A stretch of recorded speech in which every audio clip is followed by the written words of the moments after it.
April 30th, 2018. Hi, this is Balls Magazine. We're at Chelsea Guitars with Dan Corte. It is April, the last day of the month, and let's get it on. So how long has your store been open? 28 years. Actually, a little bit. Since 1989. How did you come up with the concept of getting this store together? Oh, fuck. In my case, I was laid up. I was in an elevator accident. You can't make this shit up. And I was laid up for about 7 months, and I was reevaluating my life, and I was trying to figure out what I wanted to do. And I realized on my free time, I would spend all my time in guitar stores or among artists, usually older guys, people that knew more than me. Because there was no computers to learn shit from. The only way, that's the difference. Back when we were kids, the only way to learn shit was to talk to people. You couldn't really read about it. You went to a show, you went to an art open, you did all that kind of stuff because there was no other way to learn about it. So you had to seek out the teachers, not just the fellow students. So that's what we did. You know, we went to shows. We were out every night trying to learn this stuff because we cared. Since we're in New York City, give me 5 new bands that are coming out of New York. Oh, dude, I am the Lord. Okay, you know what I listen to, guys? I listen to Albert King. I listen to jazz. I listen to country. I listen to Ethiopian music. I listen to Nusrat Fateh Ali Khan out of Pakistan. I haven't heard a new band, and this is me. It's just that I'm an old bastard.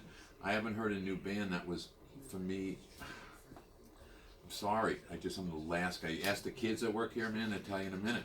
But I am definitely, all right, I had a conversation with Jimmy Vivino, who's the band leader for the Conan O'Brien show. And at the same time, we're eating Italian, we're having Italian lunch.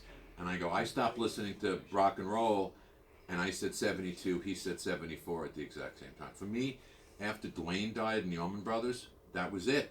It became theatrical, and for me, my whole thing was like, you know, the Muddy Waters and Howlin' Wolf and that stuff, the real deep shit, and that's where I still am.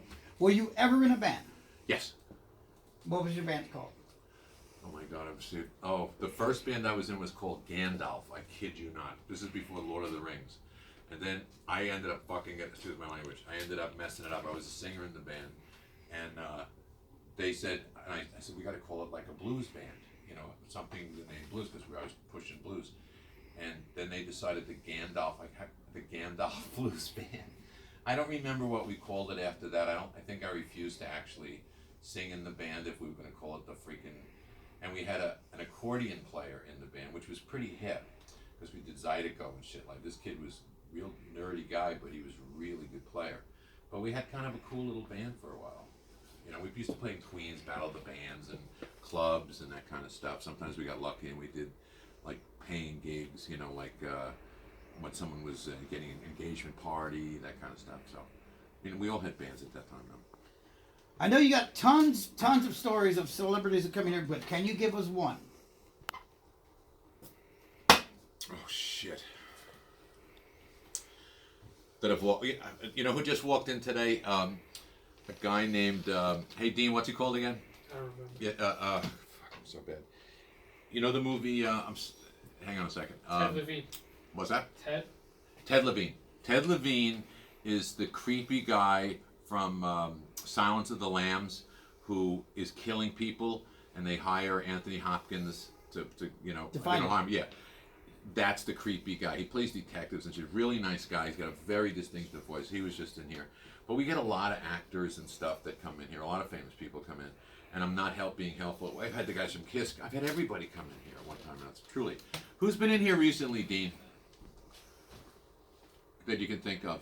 That I never know who it is. That's the other thing. What's Ethan Hawke? Oh yeah, that's right. Yeah, Ethan comes in. The funny thing is that I'm not paying attention. I'm an idiot because I'm not up on the latest things. Half the time I have no idea that the person is like a superstar or something.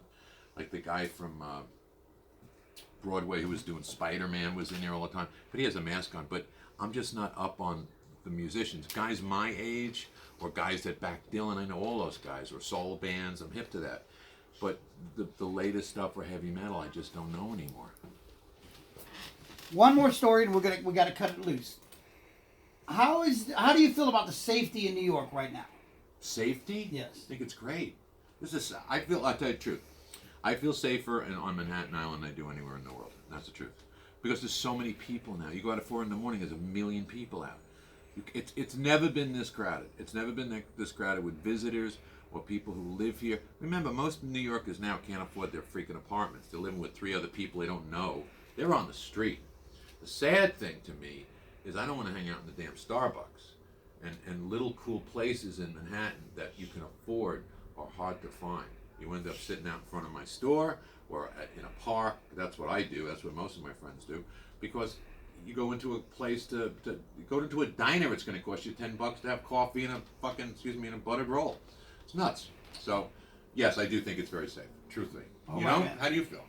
I feel great every time I come here. The city's alive. I Yeah. love it. It's a city that never sleeps, and reason Never. why it doesn't sleep because the pounding of the heart, the throb of this city, and that's why I come here all the time because I love it. By the way, if you get high and you smoke pot, which I don't do anymore, by the way, I just don't. But go up to the top of the Empire State Building, and you can hear. And I figured out what it is. But if you go up there, you're going to hear this low-pitched sound, and when you smoke pot, you can really hear it. And for the longest time, we used to talk about what is it sound, because it really was like the blood traveling in the veins of the city. And what it is, from that high up, you can hear the sound of the rubber tires against the asphalt street, and it's like this hum, and it's a hum, and it never stops.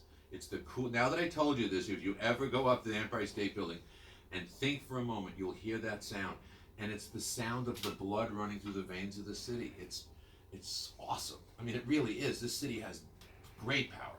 You know, really does. Thank you so much. Cheers. Did that make any sense? Sorry, It guys. did, man. It did. Thank you so much. You're very welcome. Round of the Thank hot seat. How you guys about are that? great. You got a great magazine, by the way.